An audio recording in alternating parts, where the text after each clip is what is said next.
اللہ عنہ کی روایت ہے کہ حضور اکرم صلی اللہ علیہ وسلم نے ارشاد فرمایا کہ روزہ اور قرآن شریف یعنی روزہ اور قرآن مقدس بندے کے لیے اللہ کے دربار میں سفارش کریں گے۔ روزہ کہے گا کہ اے پروردگار، میں نے اس کو دن میں کھانے اور خواہشات سے روکے رکھا، لہذا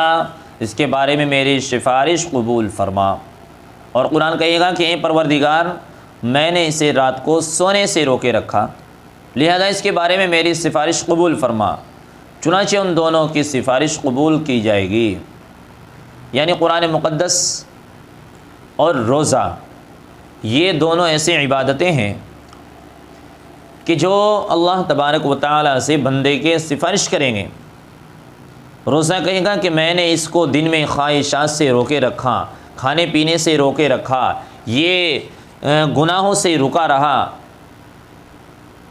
اللہ تبارک و تعالیٰ سے عرض کریں کہ میری شفاعت اس کے سفارش کے بارے میں قبول فرما۔ اور پھر اسی طرح سے قرآن مقدس کہے گا کہ میں نے اس کو رات کو سونے سے روکے رکھا، کہ یہ رات کو تراویح میں قرآن شریف پڑھتا تھا، تراویح میں قرآن شریف سنتا تھا، اور میرے عزیز ساتھیوں نوافل میں پڑھتا تھا، قرآن مقدس کی تلاوت کیا کرتا تھا۔ تو میرے عزیز ساتھیوں، کہنے کا مقصد یہ ہے، کہنے کا مطلب یہ ہے کہ اللہ تبارک و تعالیٰ نے ہمیں جو موقع دے رکھا ہے، اللہ تبارک و تعالیٰ نے ہمیں یہ وقت دے رکھا ہے، ہمیں اس کی قدر کرنی چاہیے۔ اور یہ رمضان کا اللہ تبارک و تعالیٰ نے مبارک مہینہ ہمیں عطا کیا ہے۔ میرے عزیز ساتھیوں، اب انسان روزہ رکھتا ہے، روزہ رکھنے کے بعد گناہ کرتا ہے، روزہ رکھنے کے بعد جھوٹ بولتا ہے، روزہ رکھنے کے بعد چوری کرتا ہے، روزہ رکھنے کے بعد زنا کی نظر ڈالتا ہے، روزہ رکھنے کے بعد میرے عزیز ساتھیوں اور بہت سارے خرافات میں مبتلا ہو جاتا ہے۔ تو ایسے شخص کے بارے میں کتابوں کے اندر ہے، ایسے شخص کے بارے میں کہ اس کو بجز بھوکا رہنے کے کچھ بھی فائدہ نہیں ہے، یعنی وہ صرف بھوکا رہ رہا ہے پورے دن، کیونکہ اس نے تمام خرافاتی کام کیے ہیں، تو اس کی وجہ سے روزے کا جو ثواب تھا وہ تو جاتا رہا، بس اب یہ پورا دن بھوکا پھر رہا ہے، پورا دن بھوکا پھر رہا ہے ادھر سے ادھر۔ جیسے ٹرین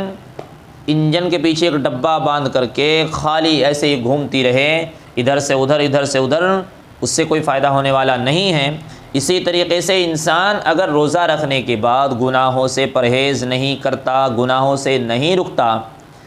گناہ پر گناہ بھی کرتا ہے، روزہ بھی رکھتا ہے، جھوٹ بھی بولتا ہے، روزہ بھی رکھتا ہے، حسد بھی کرتا ہے، روزہ بھی رکھتا ہے، اور میرے عزیز ساتھیوں چغلیاں بھی کر رہا ہے، روزے دار بھی ہیں۔ وہ اللہ کے نبی صلی اللہ علیہ وسلم کو اطلاع دی گئی کہ دو عورتیں روزے سے ہیں، اور وہ روزے کی حالت میں ان کی طبیعت بہت زیادہ بگڑ گئی ہے، مرنے کے قریب ہو گئی ہیں۔ تو کہنے والے کا مقصد یہ تھا کہ اللہ کے نبی صلی اللہ علیہ وسلم ان کو اجازت دے دیں کہ وہ روزے کو افطار کر لے۔ یعنی کہ جس صحابی نے اللہ کے نبی سے آ کر کے کہا کہ دو عورتیں روزے ہیں اور روزے کی حالت میں ان کی طبیعت بہت کمزور ہو گئی ہے، اللہ کے نبی نے خاموشی اختیار کی، دوبارہ کہا، تیسری مرتبہ پھر اللہ کے نبی نے کہا کہ ان عورتوں کو بلواؤ۔ ان کو ایک کٹورا دیا گیا، اب کٹورا جیسے دیا گیا، ایک کو کہا کہ اس میں قے کرو، اس نے قے کی، اس میں خون گوشت کے لوتھڑے نکل کر آئے، حتیٰ کہ پیالہ آدھا بھر گیا۔ پھر اس کے بعد اللہ کے نبی صلی اللہ علیہ وسلم نے وہ کٹورا دوسری عورت کو دیا، اب دوسری عورت کو کہا کہ اس میں قے کرو، اس نے قے کی، اس میں اسی طرح خون اور گوشت وغیرہ اس طرح کی چیزیں آئی، حتیٰ کہ کٹورا پورا بھر گیا۔ اللہ کے نبی صلی اللہ علیہ وسلم نے ارشاد فرمایا کہ ان دونوں نے حلال پر روزہ رکھا، حرام پر افطار کیا، یعنی ان دونوں نے چغلیاں کی ہیں۔ تو میرے عزیز ساتھیوں،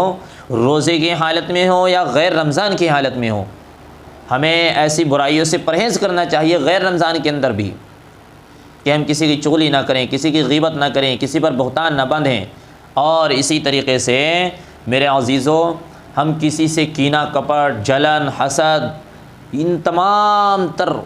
بیماریوں سے ہم بچ کر رہیں۔ اللہ تبارک و تعالیٰ سے دعا کریں، اللہ تبارک و تعالیٰ مجھے بھی اور آپ کو بھی عمل کرنے کی توفیق عطا فرمائیں۔ وآخر دعوانا الحمد للہ رب العالمین۔